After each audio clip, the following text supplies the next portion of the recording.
Okay mga kaswabe, good morning. Unang araw ng 2024, January 1, 2024. Okay mga kaswabe, ito ay request ng isang ating kaswabe, R. Alan Baladad 5588 para sa ito kaswabe. So part 1 muna is via GrabPay. Pag minabook tayo na paid via cash, gawa ulit tayo. Ito ay as of January 2024. So general steps, syempre i-on muna ang data ng cellphone. Buksan yung Grab Driver app, tapos i-click mo yung Go Online. After nun, kailangan mag-selfie para mag-verification. So i-click on Start Verification, tapos take a selfie.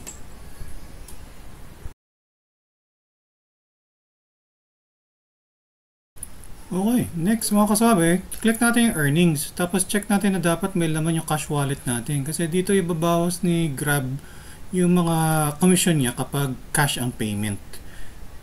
So hindi ka makakuha ng bookings kapag walang laman yung cash wallet mo.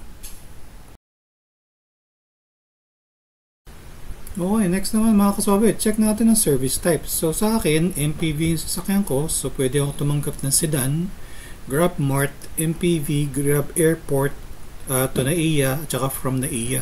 Yung mga rent ng 4 hours at saka 8 hours enough ko muna. Okay mga kasabi, next check natin na dapat naka-on yung auto-accept. Kasi isang criteria yung mababang cancellation rate para makakuha tayo ng incentives.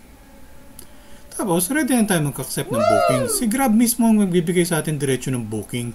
Pero kung ayaw natin, pwede natin i-cancel yung booking. Tapos, pag pumasok na yung booking, tap mo lang anywhere para mabuksan natin. Check natin yung booking, collect order, nandun yung number of stops, pick up point name and address, payment type kung GrabPay or cash, tapos kung magkano at saka kung ilang gems ang makukuha natin para sa incentive. Yung collect order, number 1, yun yung pick up point. Yung number 2, deliver to, yun yung delivery address. Nandun rin yung client name.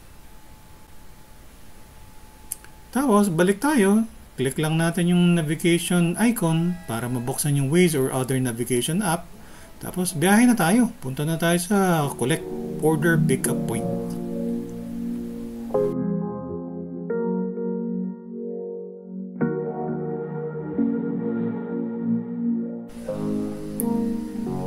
Okay mga kaswabe, so pagdating natin dun sa pickup point, pwede natin i-click na yung arrived. Tapos, pag nakuha na natin yung items, i-click yung order collected. Check natin yung mga items kung kompleto. Tapos, kung kompleto na, click ang confirm. Tapos, kukuha na natin ng picture.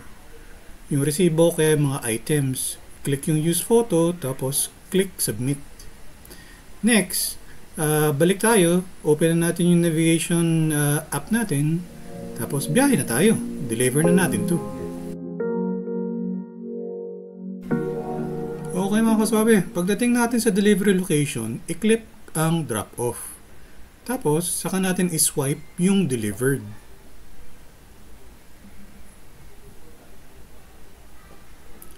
After noon, maaari natin bigyan ng rating si sender at saka receiver.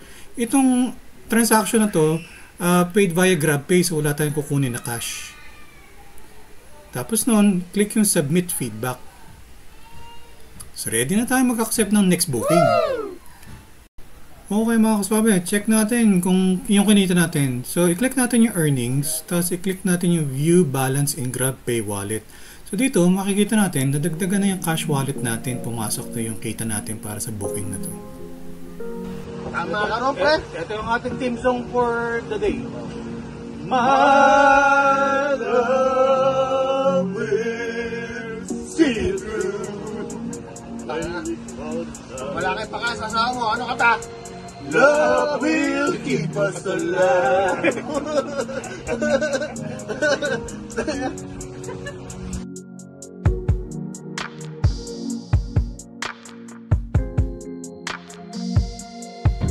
Hello everyone! Hello mga kaswabe! Hello mga kaswabe!